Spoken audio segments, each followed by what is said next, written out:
Aujourd'hui, nous allons voir la séquence du jeu de pied. Donc, je suis sur mon réformeur de chez Merrithew et sur cette machine, en général, j'ai ma barre de tension qui est placée au niveau 2 et j'ai mon frein d'arrêt qui est placé au niveau 3. Et là, je vais placer mes 3 ressorts rouges. Et en fait, ce qu'on cherche, c'est vraiment le placement du corps. Lorsque l'on pose les talons sur la barre d'appui et qu'on est allongé sur le chariot, nous devrions avoir un angle de 90 degrés au niveau de l'articulation des hanches et des articulations des genoux. Et à partir de là, on va pouvoir placer les pieds de différentes façons. Nous avons 5 positions de pieds. Nous avons pour commencer le V-Pilate. Ensuite, nous avons les orteils crochus. Puis, nous aurons les talons sur la barre. Nous aurons la flexion plantaire, les talons relevés. Et nous aurons les soulevés abaissés. Donc, nous allons voir toutes les séquences de ces exercices et aller plus ou moins dans certains détails. C'est parti. La position de la tête, elle a plusieurs positions. Elle a 3 positions. Donc pour moi, je vais choisir celle qui est le plus adaptée, c'est la position 3. Ensuite, le premier jeu de pied. Comme je l'ai expliqué dans la vidéo précédente, le pied, je le sépare en 4 parties. Les orteils, la base des orteils que j'appellerai les coussinets, le milieu du pied et le talon. Donc là, ce que je vais mettre la base des orteils sur la barre d'appui. Commencer par la première position, les pieds en V. Donc les jambes sont en rotation externe, je ne laisse pas complètement tomber les genoux vers l'extérieur, j'ouvre les genoux aussi larges que je peux rester dans une position au neutre de la colonne.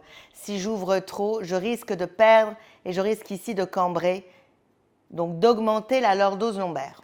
Donc, les jambes sont en rotation externe de l'articulation des hanches, les genoux sont fléchis, les hanches sont fléchies, j'ai les pieds sur la barre d'appui qui est une barre fixe, donc je propose d'être au neutre de la colonne où je respecte ma courbure. Le neutre de la colonne, c'est quand on a les os du bassin ici que l'on touche, d'ailleurs on les sent, les épines iliaques antéro-supérieures sur le même plan que la symphyse pubienne. Parallèle au sol, horizontal. Les bras sont le long du corps, les omoplates sont stabilisés. Et là, je vais pouvoir commencer l'exercice. Je vais expirer pour pousser le chariot.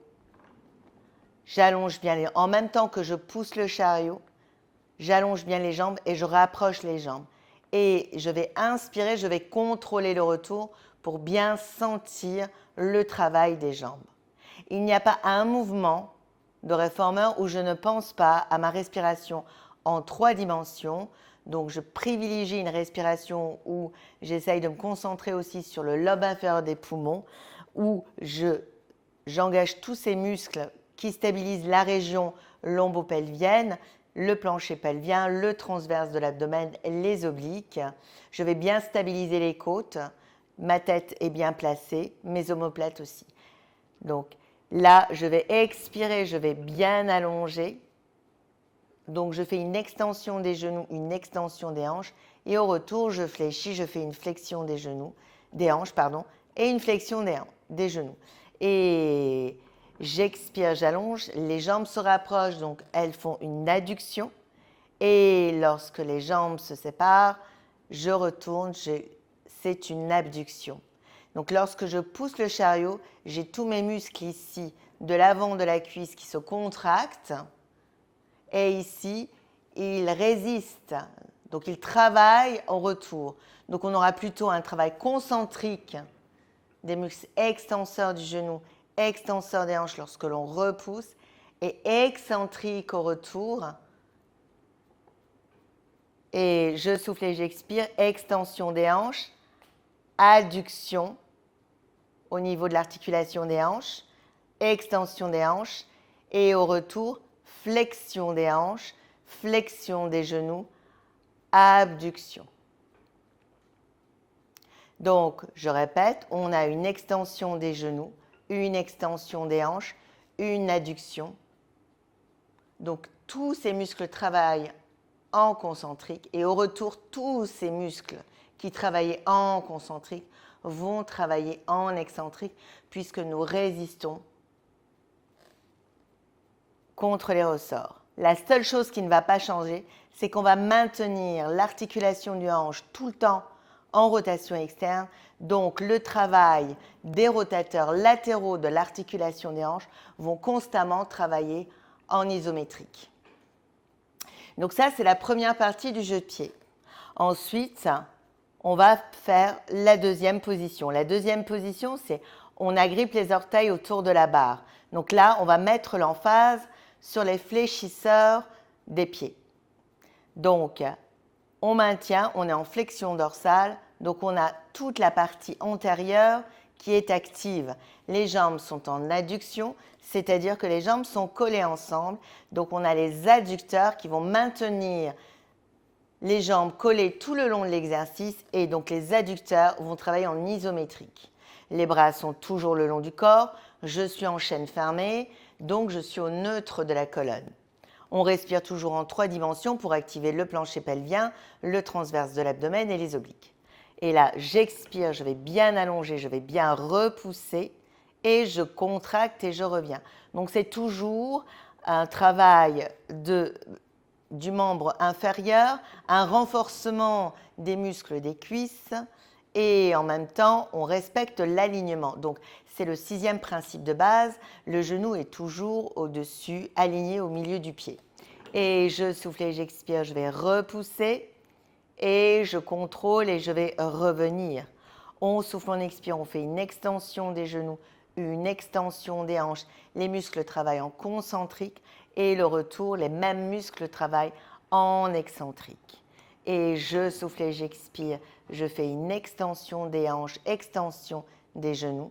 Et lorsque je reviens, je fais une flexion des hanches, une flexion des genoux. Mais ce sont mes extenseurs de genoux et mes extenseurs de hanches qui vont travailler en excentrique. Je vais faire maintenant, je vais placer mes pieds, je vais les positionner dans la position en flexion dorsale, les talons sur la barre d'appui.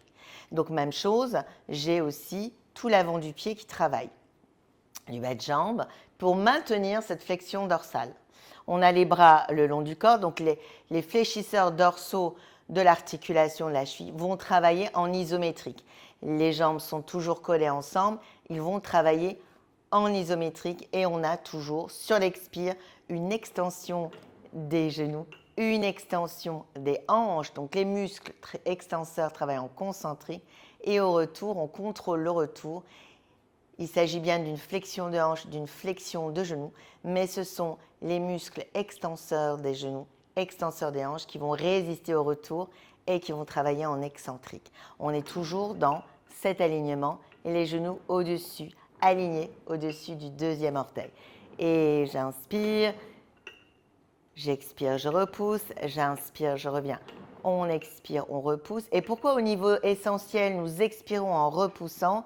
Parce que les muscles expirateurs, donc le transverse fait partie des muscles et il va nous permettre de bien nous concentrer sur la stabilité. Il est plus facile de ressentir les muscles sur l'expiration quand on commence que sur l'inspiration. Ensuite, je vais me placer en demi-pointe. Donc, je vais relever. Beaucoup de gens ne savent pas se positionner. Donc là, je pars d'une flexion dorsale. Vous vous rappelez quand les orteils étaient agrippés, on a une flexion. Là, maintenant, je vais essayer de garder les coussinets et de se relever les talons, de maintenir. Donc là, je suis en flexion plantaire. Donc, ce sont tous mes pieds à l'arrière qui travaillent. J'ai mes chevilles collées ensemble. Comme ça, j'ai bien réparti le poids entre le petit et le gros orteil pour éviter de faire cette erreur où finalement, on a les chevilles séparées et je vais avoir plus de poids sur l'extérieur du pied et donc l'alignement ne sera plus respecté. On n'aura pas respecté le 6e principe de base. Donc, lorsque vous relevez les talons, vous gardez les chevilles ensemble, vous répartissez bien le poids entre le petit et le gros orteil, vous êtes en chaîne fermée, donc vous maintenez le neutre de la colonne. Les bras sont le long du corps, vous expirez pour repousser Vous pensez à bien activer plancher pelvien, transverse de l'abdomen, oblique, et vous inspirez pour contrôler le retour. On expire, on va allonger. On inspire, on contrôle et on revient. J'expire, je vais allonger. Et j'inspire, je contrôle et je reviens. On expire, on va allonger. On inspire, on contrôle et on revient. Et j'expire une dernière fois et je contrôle et je reviens. Maintenant, je vais faire une dernière série. Cette série où on étire bien les muscles de l'arrière des mollets. Donc, je vais inverser la respiration. J'ai toujours mes pieds sur la barre d'appui. Je suis toujours en demi-pointe. Je suis toujours en flexion plantaire. J'ai toujours les chevilles ensemble, les cuisses collées, donc les jambes en adduction. Je vais inspirer pour repousser mon chariot. Et là, je vais glisser les talons sous la barre pour bien étirer les mollets. Et je vais veiller à ne pas augmenter la lordose lombaire, à ne pas modifier le placement dans le bas du dos. Donc, j'ai mes extenseurs de hanches qui travaillent en synergie avec mes abdominaux. Je vais repousser en demi-pointe en faisant attention de bien répartir le poids entre le petit et le gros orteil, garder les chevilles ensemble et je vais ramener le chariot. Et là, je vais repousser à nouveau sur une inspire pour glisser 2 fois. On expire, on étire bien les mollets, on stabilise bien le bassin, on repousse et je vais étirer les mollets. Je vais repousser de 2 et je ramène, je referme complètement le chariot. On expire, on va repousser de 3, on glisse et je glisse de 2 et on va glisser de 3 et on repousse et on va ramener. J'inspire, j'allonge de 4 et j'expire, j'étire. J'inspire, je relève. J'expire, j'étire de 2. J'inspire, je relève. J'expire, j'étire de 3. J'inspire, je relève. J'expire, j'étire de 4. J'inspire, je relève. Et j'expire, je ramène. Et de 5. Et j'expire. On inspire 1. On expire, on inspire de 2. On expire, on inspire de 3. On expire, on inspire de 4. On expire, on inspire de 5 et je souffle et je ramène. Dernière série, j'inspire et j'expire 1 et je souffle et j'expire de 2 et j'inspire et de 3 et j'expire de 4 et j'expire de 5. Je peux vous dire que ça chauffe. J'expire de 6 et on souffle, on expire et on contrôle et on ramène. Donc aujourd'hui, je vous ai présenté le jeu de pied dans son intégralité. Nous verrons une autre fois les modifications quant à ces exercices.